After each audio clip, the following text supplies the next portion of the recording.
നമസ്കാരം.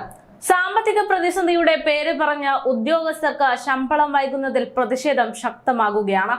ജോലി ചെയ്തവർക്ക് ശമ്പളവും പെൻഷനും കൊടുക്കാൻ സാധിക്കില്ല എങ്കിൽ മുഖ്യമന്ത്രി പിണറായി വിജയൻ ഭരണം ഒഴിവാക്കി രാജ്ഭവനെ ഏൽപ്പിച്ചുകൊണ്ട് ഇറങ്ങിപ്പോകണമെന്നാണ് പ്രതിഷേധക്കാർ ആവശ്യപ്പെടുന്നത്.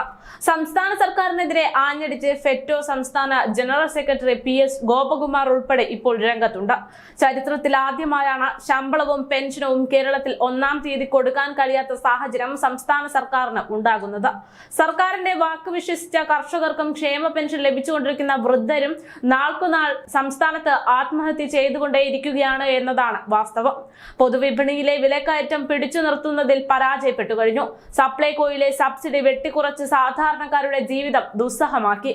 വേതനവും നിഷേധിച്ചതിലൂടെ സംസ്ഥാനത്ത് ഭരണസ്തംഭനം തന്നെ പൂർണ്ണമായി എന്ന് വേണം പറയാൻ. ശമ്പളം ഏറെ പ്രതീക്ഷയോടെ കാത്തിരിക്കുന്നത് കുടുംബാംഗങ്ങൾ മാത്രമല്ല, പാൽക്കാർ, പത്രക്കാർ, പലചരക്ക് പച്ചക്കറി കച്ചവടക്കാർ, മെഡിക്കൽ സ്റ്റോറുകൾ, ട്യൂഷൻ അധ്യാപകർ തുടങ്ങി സമൂഹത്തിലെ അടിസ്ഥാന ജനവിഭാഗങ്ങൾ കൂടെയാണ്. 30 ദിവസം ജോലി ചെയ്ത ശേഷം കൂലി കിട്ടാൻ തെരുവിൽ സമരം ചെയ്യേണ്ടി വരുന്ന സാഹചര്യമാണ് ഇന്ന് കേരളത്തിലുള്ളത്. അത് കേരളത്തിൽ മാത്രമുള്ള ഒരവസ്ഥയാണ്. ഭരണമെന്നാൽ മുഖ്യമന്ത്രിക്കും മന്ത്രിമാർക്കും പരിവാരങ്ങൾക്കും മാത്രം ആഡംബര സൗകര്യം ഒരുക്കുന്ന ഒന്നല്ല എന്ന് ഗോപകുമാർ ചൂണ്ടിക്കാട്ടി. ഫെറ്റോയുടെ നേതൃത്വത്തിൽ നടത്തിയ സെക്രട്ടേറിയറ്റ് മാർച്ച് ഉദ്ഘാടനം ചെയ്ത് സംസാരിക്കവെയായിരുന്നു അദ്ദേഹം ഇക്കാര്യങ്ങളെല്ലാം ചൂണ്ടിക്കാട്ടിയത്. അതേസമയം സർക്കാർ ജീവനക്കാരുടെ ശമ്പളവും പെൻഷനും മുടങ്ങില്ലെന്ന് ധനമന്ത്രി KN ബാലഗോപാൽ കഴിഞ്ഞ ദിവസം പറഞ്ഞിരുന്നു. തിങ്കളാഴ്ച മുതൽ ശമ്പള വിതരണം തുടങ്ങുമെന്നാണ് ധനമന്ത്രി അറിയിച്ചിട്ടുള്ളത്. 3 ദിവസങ്ങളിലായി വിതരണം പൂർത്തിയാക്കാൻ സാധിക്കുമെന്ന ആത്മവിശ്വാസത്തിലാണ് ധനമന്ത്രിയെന്നും പറഞ്ഞു.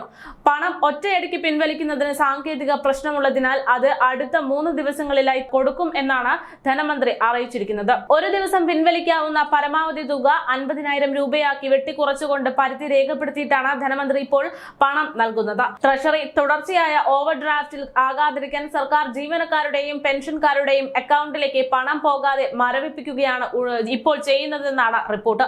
ഈ പ്രശ്നമെല്ലാം പരിഹരിക്കാനുള്ള നെട്ടോട്ടത്തിലാണ് ധനമന്ത്രി. എന്തായാലും സാമ്പത്തിക പ്രതിസന്ധി സർക്കാർ ഉദ്യോഗസ്ഥരെ പോലും ബാധിച്ചു തുടങ്ങിയിരിക്കുന്നു എന്നാണ് റിപ്പോർട്ട്. ഇനിയെങ്കിലും ഭരണം കൃത്യമായി നടത്താൻ സാധിക്കില്ലെങ്കിൽ ആ ഭരണം നിർത്തിവെച്ച് അത് രാജ്ഭവനെ ഏൽപ്പിച്ച് മുഖ്യമന്ത്രി രാജിവെക്കണമെന്നാണ് ഇപ്പോൾ പ്രതിഷേധക്കാർ ഈ വിഷയവുമായി ബന്ധപ്പെട്ട് ആവശ്യപ്പെടുന്നത്.